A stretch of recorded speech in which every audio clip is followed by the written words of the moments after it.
सद्गुरु के सानिध्य में, सद्गुरु के सानिध्य में, सद्गुरु के सानिध्य में, समर्पण के संस्कार में आ जाती है जब कोई आत्मा, तो घट जाएगी उसके जीवन में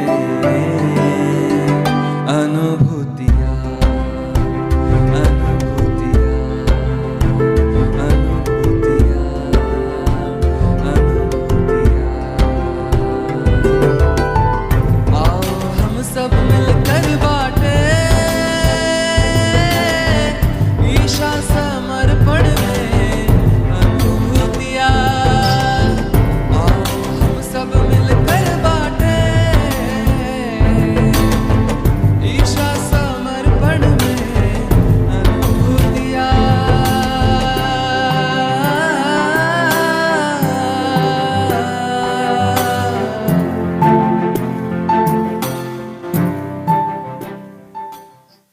गुरु चरणों में कोटि कोटि वंदन, गुरु माँ के चरणों में कोटि कोटि वंदन। मेरा नाम सकाराम मामरे है, मैं वास्को से गोवा से हूँ। पहले तो मैं जीवंत सद्गुरु के बारे में कुछ नहीं जानता था। मेरा कुलदेवी के ऊपर बहुत भरोसा था, सारी डिसीजन मैं कुलदेवी के आशीर्वाद से लेता था। मैंने गुरु चरित्र भी 2 बार पढ़ा है और मेरे जीवन में योग आया कि मैं गजानन महाराज शेगांव में गया था और मैं उसका भक्त था। एक बार ऐसा हुआ कि मेरे मन में आया कि शायद मैं मेरे कुलदेव से पूछता हूँ, उधर गोवा में प्रसाद लेने का तरीका होता है कि गजानन महाराज मेरे गुरु है क्या। तो कुलदेवी बोली ये नहीं हो सकता है। वो उसने 5वां शब्द दिया, उसको मेरे को मालूम नहीं पड़ा ये दाया लेफ्ट 5वां क्यों दिया, मेरे को मालूम नहीं पड़ा उस वक्त। तब मेरा जीवन अच्छी तरह चलता था। बाद में मेरा शादी हो गया और एक बार मैं सो रहा था, रात को मेरे को काली शक्ति उठा के जा रही है। It was around 1992। तभी मैं गजानन महाराज शेगांव का धावा करने लगा कि मेरे को बचाओ, मेरे को बचाओ। तभी एक मंडप जैसा आ गया और मैंने चरणों में जाके किसी को पकड़ा और ऊपर देखा तो दाढ़ी वाले वगैरह। 1992 की बात है। तब मैं ऐसा ही अचंभित हो गया।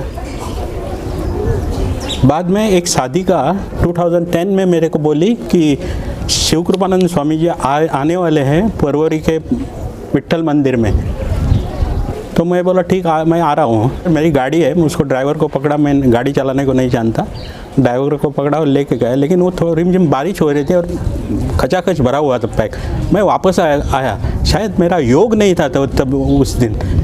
बाद में वही साधिका मेरे को बोली कि एक वीडियो शिविर होने वाला है वास्को में। जब मैं कॉलोनी में रहता हूँ उधर ही, वो एमपीटी कॉलोनी में 2011 जनवरी में।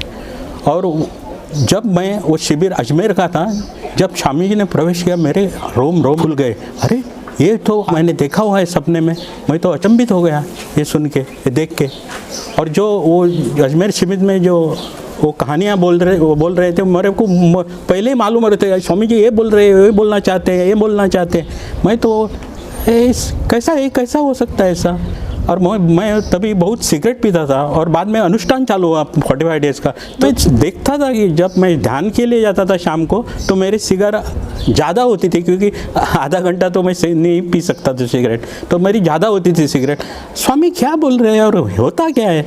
लेकिन जब 27 जनवरी आया, मुझे याद है वो इतवार का दिन है, और मैं सुबह उठा, मेरे को हॉलीडे था, सब सुबह उठा और अब मैं जाके सिगरेट पीऊँगा और घर में आके गाली खाऊंगा, ऐसा सुना।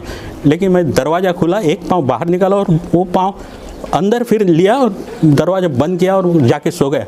उसी दिन से मेरा सिगरेट छूट गया। अभी तक मैं सिगरेट नहीं पीता हूँ और मैं सिगरेट को बास भी मेरे को अभी पसंद नहीं है। जैसे कि मेरा अनुष्ठान 45 दिन का चालू हुआ डीवीडी शिविर के बाद, तब से मैं एक मंदिर में गया था, वहाँ सत्यनारायण की पूजा चालू थी और वहाँ प्रसाद ग्रहण करने के बजाय मैं ध्यान का टाइम हो गया इसलिए चला गया। लेकिन उस सत्यनारायण की पूजा में कहा गया है कि प्रसाद लिए बिना नहीं जाते, इसलिए मेरा मन थोड़ा घबराने लगा, क्योंकि मेरे को ध्यान में टाइम में पहुंचना था। मैं ध्यान को गया और ध्यान आधा घंटा हुआ। उसके बाद में मैंने देखा पीछे से एक औरत आई, वो साधिका थी क्या मालूम नहीं मेरे को, और प्रसाद बांटने लगी। और मैंने पूछा ये प्रसाद कहाँ से है, तो वो बोली वही मंदिर से है जहाँ सत्यनारायण की पूजा चालू थी। मैं तो अचंभित हो गया कि वहीं से वो प्रसाद उठा के लाई है। ये मेरी दूसरी अनुभूति है वो पंचदशी अनुष्ठान का। और मेरे को थोड़ा थोड़ा वाइब्रेशन आने चालू हुए जब मैं ध्यान करता था सुबह या शाम को सेंटर पे। तभी मैं कुलदेव के सामने पूछा, वो हमारे यहाँ प्रसाद चढ़ाने का ये होता है कि श्री शिवकृपानंद स्वामी मेरे सच में गुरु है क्या। तो कुलदेवी का प्रसाद हो गया, 7वां नंबर का हो गया, राइट हैंड साइड का। तो वो बोले ये कि मेरे ख्याल से मेरे माध्यम से वो बोलने लगी कि ये तेरे 7 जन्म के पूर्व के फल के रूप में गुरु मिले हैं। और जो 5वां प्रसाद मैं दाया बोला था वो गजानन स्वामी का, वो मेरे को मालूम पड़ा तभी कि ये पंचतत्व में विलीन हो गए, ये तुम्हारे गुरु हो ही नहीं सकते।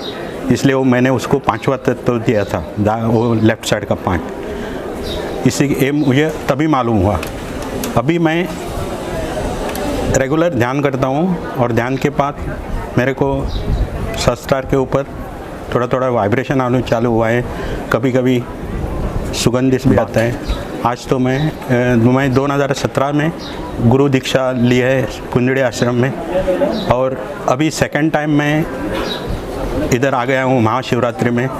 एक्चुअली मेरा मन ज़्यादा नहीं करता है किधर स्वामी के पास जाने का, लेकिन मेरे को आज अचानक बुलावा आ गया है। और 2-3 दिन पहले ही मेरे मेरे पुत्र को बोल दिया निकालो बोल के, और कंफर्म भी नहीं था टिकट, लेकिन वो कंफर्म हो गया और मैं आ गया। मेरे को ऐसा नहीं लगता है कि स्वामी के पास कभी नज़दीक जाने का, लेकिन मेरे को एहसास होता है घर में कि स्वामी मेरे पास ही है।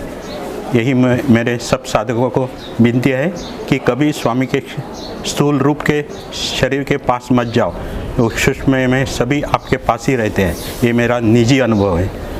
मैं ईशा समर्पण जो ये अनुभूति का कार्य बांट रहे हैं उसको मैं धन्यवाद देता हूँ कि ये अच्छा कार्य कर रहे हैं, ये गुरु कार्य है। और मैं सभी साधकों को जय बाबा स्वामी कहता हूँ।